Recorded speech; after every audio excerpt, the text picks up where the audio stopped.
নমস্কার বন্ধুরা, food divine বাংলাতে তোমাদের সকলকে অনেক অনেক স্বাগত জানিয়ে আজকের রেসিপিটা আমি শুরু করছি। আজকে আমি তোমাদের সাথে খুবই টেস্টি একটা আলু রেসিপি শেয়ার করব। এভাবে তোমরা একবার হলেও বাড়িতে বানিয়ে দেখো, আশা করছি ভালো লাগবে।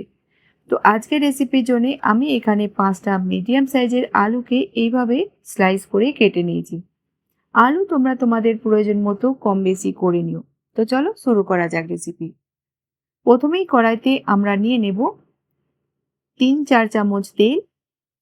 তেল যখন আমাদের গরম হয়ে যাবে আমরা দিয়ে দেব এখানে 1 চামচ গোটা জিরে, 3টে শুকনো লঙ্কা আর দেব এখানে হাফ চামচ হিং। জিরা যখন ভাজা হয়ে যাবে আমরা দিয়ে দেব আলু। গ্যাসের ফ্লেমটা মিডিয়াম করে আমরা আলুকে প্রথমে 2-3 মিনিট ভেজে নেব। 2 মিনিট আলুকে খুলে আমি ভেজে নিলাম। এবার দিয়ে দেব লবণ স্বাদ মতো আর দেব এখানে 1/4 চামচ হলুদ গুঁড়ো। একবার হালকা হাতে মিক্স করে আমাদের ঢাকা দিয়ে দিতে হবে 4-5 মিনিটের জন্য।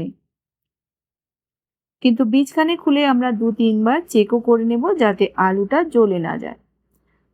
তো প্যানকে কভার করে দেব লো ফ্লেমেতে 5 মিনিটের জন্য। 5 মিনিট পর দেখেই বুঝতে পারছো আলুগুলো আমাদের ভালোভাবে ভাজা হয়ে গেছে। এবার দিয়ে দেব কিছু ড্রাই মশলা। বন্ধুরা, তোমাদের যদি এখানে তেল বেশি মনে হয় তোমরা তেলটা কম করেও নিতে পারো।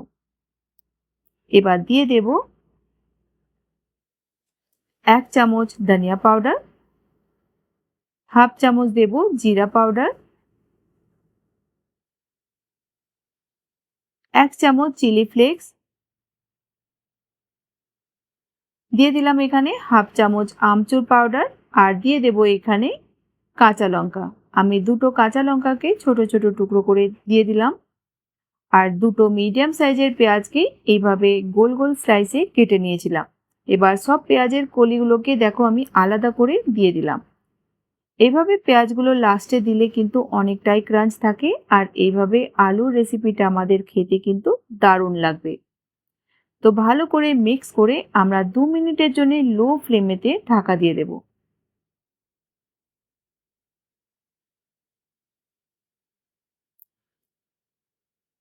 তো প্যানকে কভার করে দেব লো ফ্লেমে 2 মিনিটের জন্য।